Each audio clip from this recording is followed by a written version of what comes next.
শুভ সকাল আমার প্রিয় বন্ধুরা, সকলে কেমন আছো? আশা করছি যে যেখান থেকে আমার এই ভিডিওটি দেখছো সকলে ভালো আছো, সুস্থ আছো। আর আমরাও খুব ভালো আছি। অরুণাচল প্রদেশের এই ছোট্ট পাহাড়ি গ্রাম থেকে আমি মামনির সংসারের আরও একটি নতুন ব্লগে তোমাদের সবাইকে স্বাগত জানিয়ে তোমাদের সবাইকে সাথে নিয়ে আজকের ব্লগটি শুরু করে দিয়েছি। আমি আশা করছি আজকের ব্লগটিও তোমাদের খুব ভালো লাগবে, তাই সম্পূর্ণ ব্লগটি জুড়ে আমার সাথে থাকার অনুরোধ রইল। আজ হলো বুধবারের সকাল, আর এখন ঘড়ির কাঁটায় বেলা বেজেছে সকাল 5টা। আর সকাল 5টা থেকেই আমি তোমাদের সবাইকে সাথে নিয়ে তোমাদের সবাইকে স্বাগত জানিয়ে আজকের ব্লগটি শুরু করে দিয়েছি। যারা নতুন এসেছো, আমার ব্লগটি যদি ভালো লাগে প্লিজ একটি লাইক করে চ্যানেলটি সাবস্ক্রাইব করে আমার পাশে থেকো। আর যারা আগের থেকেই আমার পাশে আছো তাদেরকে আমার অসংখ্য অসংখ্য ধন্যবাদ। সবে মাত্র বেজেছে সকাল 5টা, আর দেখো চারিদিকটা কেমন রোদ ঝলমল করছে, সোনালি রোদ, বেশ ভালো লাগছে।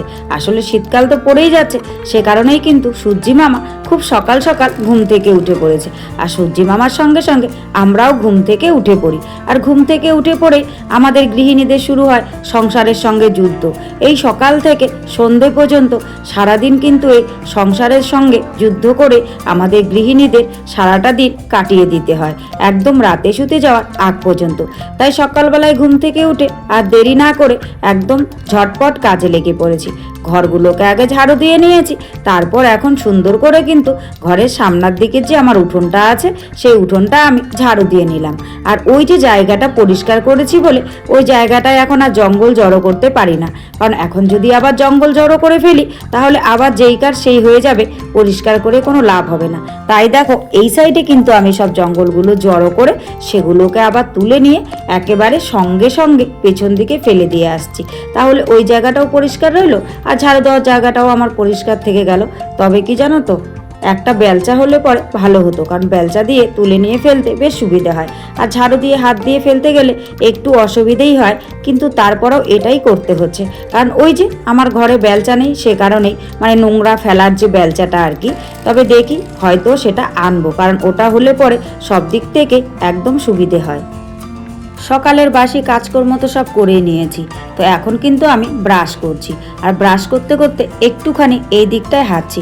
আসলে কি বলতো, বেশ কিছুদিন ধরে না সকালবেলার হাঁটাটা আর হচ্ছে না। আসলে ওই যে 5টা বেজে যাচ্ছে আর এত রোদ্দুর উঠে যাচ্ছে, রোদ্দুরে আর হাঁটতে ইচ্ছে করছে না। তাই ব্রাশ করতে করতে এই সামনের দিকে জায়গাটায় একটুখানি হেঁটে নিলাম। তারপরে ব্রাশ ট্রাশ করে একদম ফ্রেশ হয়ে চলে এসেছি রান্নাঘরে। আর রান্নাঘরে এসে দেখো চা বসিয়ে দিয়েছি। আর আজকে কিন্তু আমি ছোট ক্যানটাতে চা বসিয়েছি। আসলে কি বলতো, যে ক্যানটাতে আমি চা বানাই সেটাতে মেয়ের দুধ রাখা আছে, তো দুধটা আবার ঢালবো, তো ছোট ক্যানটা তো আছে। আর আমাদের দুজনার চা এটাতে করলে কিন্তু বেশ হয়ে যায়, মানে দুজনার চা করার জন্য বেশ উপযুক্ত আর কি। তাই আর ওটা আজার করলাম না, এই ছোট ক্যানটাতেই আমি কিন্তু চা করে নিলাম দুজনার জন্য। আর এই যে মেয়ের দুধটা এখন আবার জাল করতে হবে, তা না হলে নষ্ট হয়ে যাবে, তাই দুধটাও কিন্তু জালে বসিয়ে দিলাম। দুজনাই মিলে চা খেয়ে নিয়েছি। আর চা খেয়ে কর্তামশাই বেরিয়ে গেছে, উনি আজ সকালবেলাকার খাবার খাবে না, তাই সকালবেলায় খাবার জন্য কিন্তু কোনো কিছু বানাইনি। আর মেয়ের জন্য ওই যে দুধটা গরম করে রেখেছি, আজকে দুধ বিস্কিট খাইয়েই কিন্তু মেয়েকে স্কুলে পাঠাবো। প্রতিদিন ও সব কিছু খেতে চায় না, তো যেহেতু আজকে দুধ আছে তাই ভাবলাম আজকে আর অন্য কিছু করব না, দুধের সঙ্গে কয়েকটা বিস্কিট মিশিয়ে খাইয়ে স্কুলে পাঠিয়ে দেবো। তাই অন্য কোনো সকালের খাবার আজ আর তৈরি করলাম না, একদম চলে এলাম এ ঘরে বিছানাটা গোছাতে। তো ছোট বিছানাটা আগে গুছিয়ে নিলাম, যে বিছানাটায় কর্তামশাই ঘুমোয়, তো ওই বিছানাটাকে গুছিয়ে আবার চলে এলাম এ ঘরে। এখন কিন্তু এ ঘরের বিছানাটাকে গোছাবো। আর দেখো শীত কিন্তু পড়েনি, তবুও বিছানার মধ্যে কত ব্ল্যাঙ্কেট। আসলে কি বলতো, ওই যে কোলবালিশ নেই, সে কারণে মেয়েকে এই ব্ল্যাঙ্কেটগুলো দিয়ে কোলবালিশ বানিয়ে দিই। আর এই যে নতুন ব্ল্যাঙ্কেটটা যেটা এবার বাড়ি থেকে নিয়ে এসেছি, সেটা কিন্তু রাত্রিরে গায়ে দিই। আর কেন গায়ে দিই বলতো, কারণ ওই যে মেয়ের গরম লাগে, ফ্যান চালাতে হয়, তো কিছুক্ষণ ফ্যান চললে পরে না বেশ ঠান্ডা লাগে, তাই এটা কিন্তু ঢাকা চাপা দেওয়ার জন্য রেখে দিই। আর তাছাড়া সারা বছরই আমার ঢাকা চাপা দিতে হয়, মেয়ে দেয় না কিন্তু আমাকে দিতে হয়, তাই ওই ব্ল্যাঙ্কেটটা গায়ে দেওয়ার জন্য রেখেছি। আর বাদ বাকিগুলো কোলবালিশ হিসেবে সাইড দিয়ে দিই। তো যাই হোক, এগুলো সব গুছিয়ে ওখানে চেয়ারের উপরে রেখে দিলাম। আসলে কি বলতো, আমার না এই কাঁথা কম্বল সব কিছু বিছানায় ভাঁজ করে রাখতে ভালো লাগে না, সে কারণেই কিন্তু চেয়ারের উপর রাখি। আগাগোড়াই ভালো লাগে না, তবে বাড়িতে ওই রাখার মতন জায়গা নেই বলে বাড়িরগুলো বিছানাতে জানালাতে রাখি। তবে এখানে যেহেতু একটা চেয়ার মানে রেডি করে নিয়েছি, তাই চেয়ারে রাখি, বিছানায় আর রাখি না। তারপর দেখো জানালাটাও খুলে দিলাম, কারণ এই জানালাটা খুলে দিলে না ঘরে বেশ সুন্দর রোদ্দুর করে, বেশ ভালো লাগে, তাই জানালাটা খুলে দিলাম। তারপর দেখো এবার তো রান্না বান্না করতে হবে, কারণ বেলা অনেকটাই হয়ে গেছে। কর্তামশাই কিন্তু কালকে এই শাকগুলো নিয়ে এসেছিল। তো কালকে যেহেতু সন্ধেবেলায় এনেছিল, রাত্রিরে তো শাক মানে খেতে নেই বলতে ওই যাই হোক খাই না আর কি। তো সে কারণে শাকগুলোকে বেঁধে রেখে দিয়েছিলাম, আজকে শাকগুলো ভাজা করব। তো তার আগে শাকগুলোকে বেছে নিচ্ছি। এগুলো হচ্ছে মূলো শাক। জানো তো কালকে আনতে আনতে শাকগুলো আজকে কিন্তু অনেক পেকে গেছে, কেন জানি না। মূলো শাক এভাবে পাকতে আমি প্রথম দেখেছি। আমাদের ওখানকার মূলো শাক বেঁধে রাখলে পরে পচে যায়, কিন্তু মানে পাকে না। আর এখানকার মূলো শাক দেখলাম বেঁধে রাখলে পচে না, কিন্তু পেকে যায়, কেন জানি না কি কারণ। হয়তো জায়গা গুনে হবে, জানি না সঠিক। তো কিছু কিছু শাক মানে পেকে গেছে, সেগুলোকে ফেলে দিয়ে সুন্দর করে বেছে নিচ্ছি। আর শাকগুলোর মধ্যে না প্রচুর বালি ছিল, বেশ ভালোভাবে কিন্তু শাকগুলো আমাকে ধুতে হয়েছে। তো শাক টাক বেছে শাকগুলো ধুয়ে আবার বালতিতে ভিজিয়ে রেখে এখন কিন্তু আমি ভাত বসিয়ে দিলাম, কারণ ভাতটা হতে হতে তাহলে শাকটা কেটে নেব।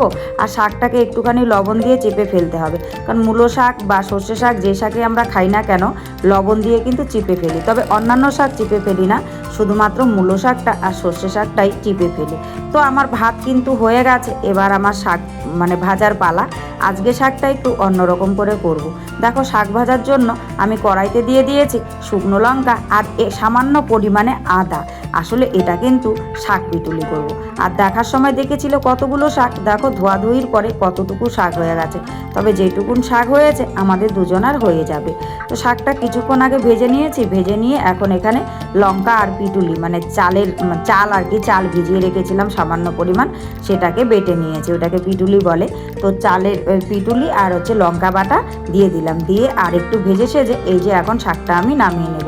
আর দেখো কতটুকু পরিমাণে হয়ে গেছে, আর শাকটা খেতে কিন্তু বেশ ভালো লেগেছে। তারপর দেখো এখানে কেটে নিয়েছি আমি আলু আর টমেটো।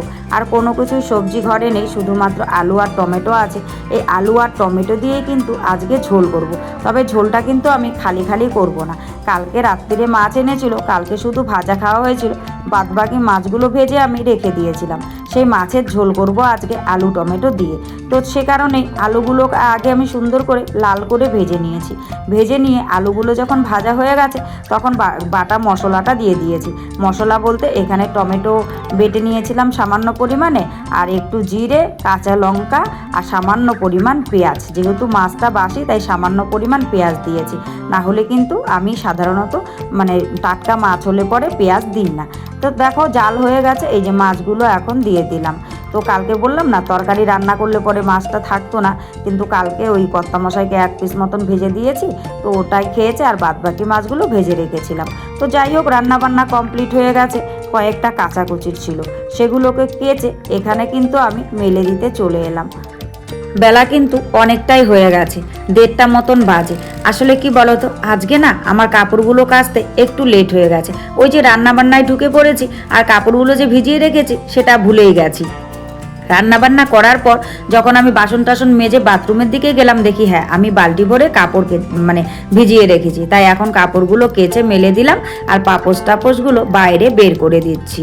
তারপর ঘরটার সব ঝাড়ু দিয়ে বাদবাকি কাজ করব। তো আজকে কিন্তু আমি ভিডিওটা এ পর্যন্তই শ্যুট করেছি। সব মিলিয়ে ভিডিওটা কেমন লাগলো অবশ্যই কিন্তু তোমরা কমেন্ট করে জানাতে ভুলো না।